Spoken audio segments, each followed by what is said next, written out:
Assalamualaikum warahmatullahi wabarakatuh. Assalamualaikum warahmatullahi wabarakatuh. Assalamualaikum warahmatullahi wabarakatuh.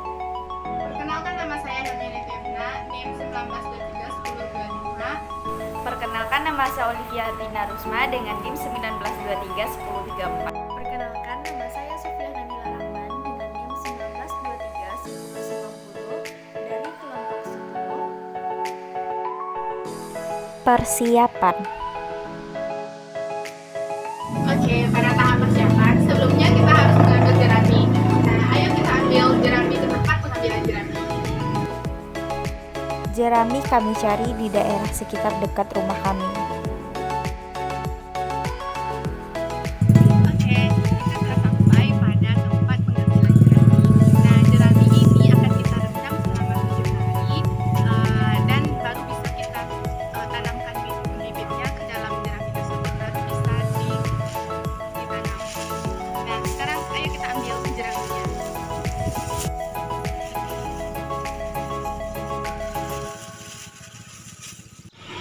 Oke, selanjutnya di sini udah tersedia kantong hitam kotak, air, keranjang buah, dan jerami serta baskom.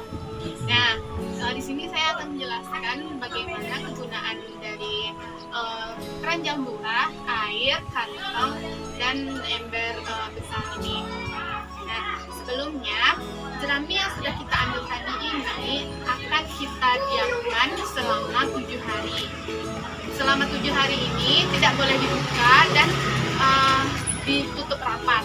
Nah, fungsi dari kantong plastik ini agar tidak ada udara yang masuk ke dalam jerami ini. Nah, setelah 7 hari, jerami ini baru bisa kita gunakan dalam pembibitan jamur merang. Nah, jerami yang sudah didiamkan selama 7 hari ini atau seminggu ini akan kita letakkan di dalam keranjang buah. Nah, kita letakkan di keranjang buah sebanyak 4 atau sampai 5 lapisan. Setiap lapisan ini kita beri air agar tetap agar jamur bisa hidup di jerami ini. Nah, pada proses pendiaman jerami selama 7 hari tidak boleh dibuka, dan fungsi dari ember besar ini agar airnya tidak tumpah dari kantong plastik berwarna hitam ini. Nah, selanjutnya setelah 7 hari baru kita letakkan di keranjang buah dan kita budidayakan. Pelaksanaan. Mari kita siapkan alat dan bahan. Pertama, ada air secukupnya, plastik berwarna hitam, keranjang, dan terakhir yaitu ada jerami. Nah, pertama kita siapkan plastik untuk sebagai wadah penyimpan jerami. Kita tumpuk jerami sebanyak mungkin ke dalam plastik.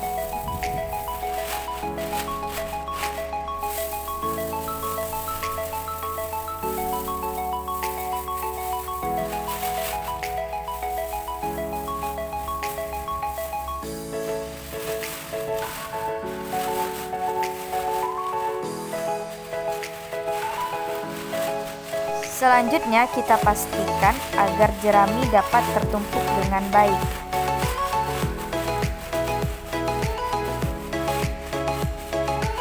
Lanjut, kita siram jerami yang ada di dalam plastik dengan menggunakan air secukupnya. Untuk proses pendiaman jerami menggunakan air kira-kira selama 7 hari.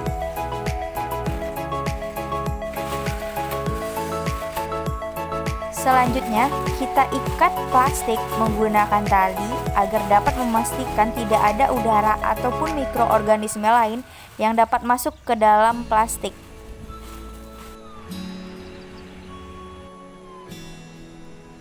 Ini adalah bibit jamur yang telah kami beli di Shopee.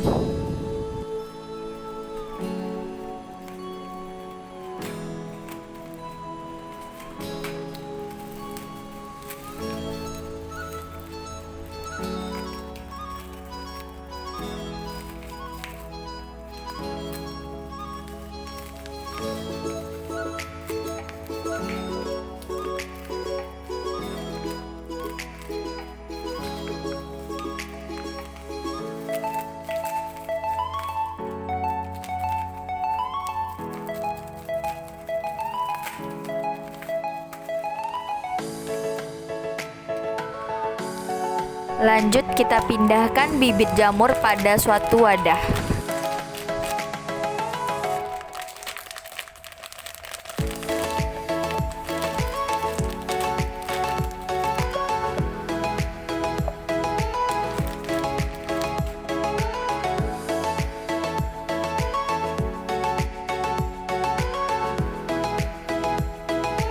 Lalu kita pindahkan jerami yang telah didiamkan selama 7 hari ke dalam wadah keranjang.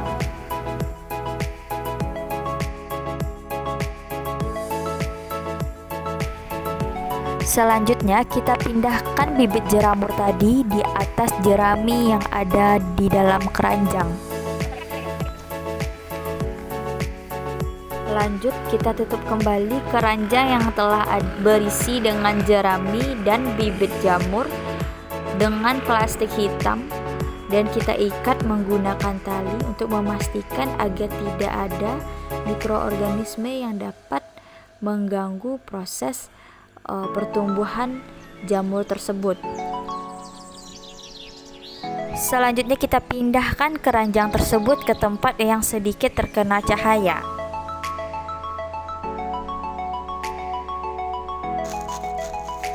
Pindahkan jerami yang telah didiamkan selama 7 hari ke dalam wadah keranjang.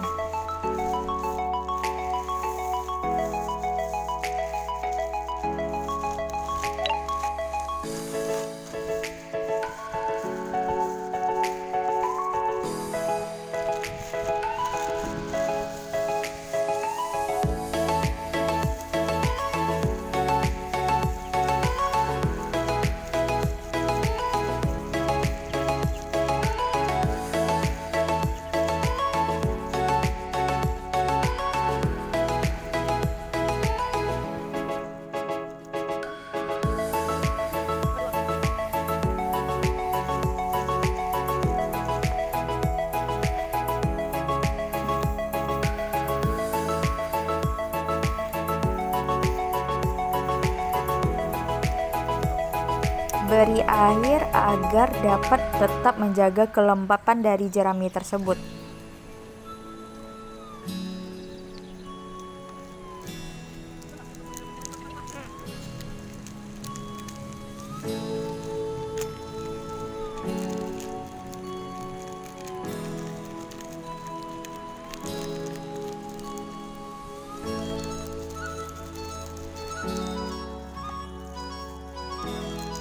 Pindahkan bibit jerami ke dalam suatu wadah.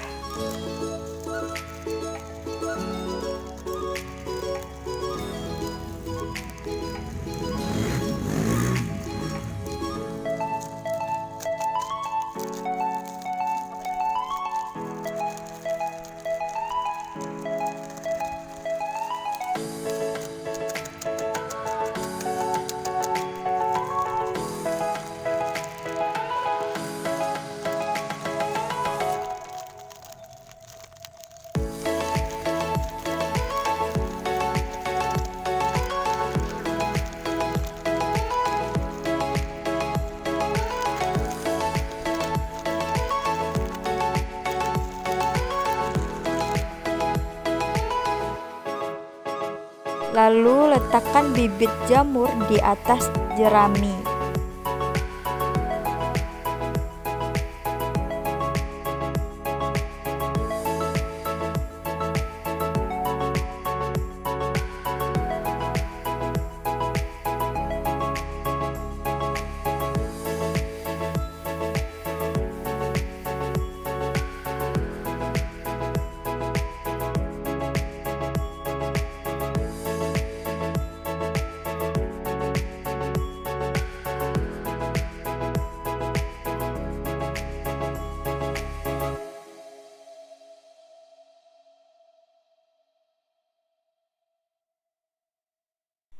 Lalu tutup kembali wadah tersebut menggunakan plastik agar tidak dapat udara ataupun mikroorganisme tersebut masuk dan mengganggu proses pertumbuhan jamur tersebut.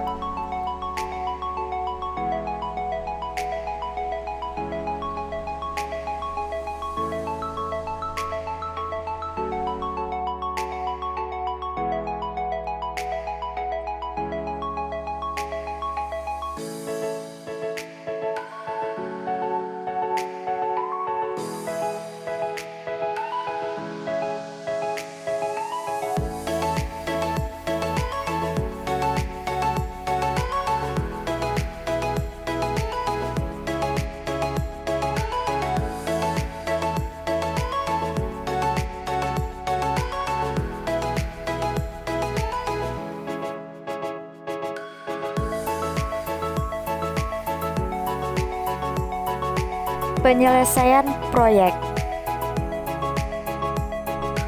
Hari ke-11 atau hari ke-4 setelah pembibitan. Di Buragunwang menghasilkan jamur dengan ujung yang membulat di atas jerami. Sedangkan yang di Kota Padang terdapat tumbuhan lain yang hidup dengan bentuk meruncing. Namun ada juga yang berujung bulat. Hari ke-15 atau hari ke-8 setelah pembibitan. Beginilah hasil yang kami temukan setelah hari ke-15, di mana pada Buragunwang tudungnya sudah mulai merekah, sedangkan untuk di Kota Padang tumbuhan masih berbentuk berujung runcing. Namun untuk tingginya sudah berukuran kira-kira 4 cm. Hari ke-21 atau hari ke-14 setelah pembibitan. Ini merupakan hari terakhir atau hari ke-21 dalam proses pembudidayaan jamur yang telah kami lakukan.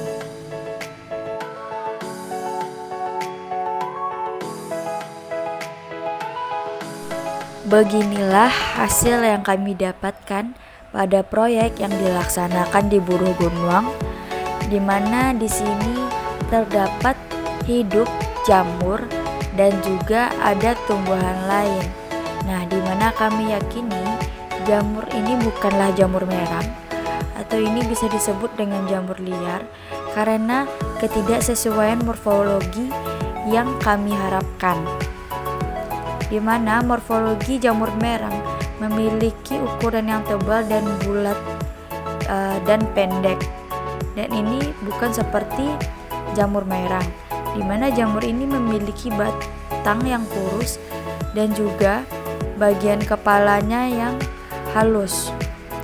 Nah, yang ini merupakan proyek pada tahap terakhir yaitu hari ke-21 di Kota Padang.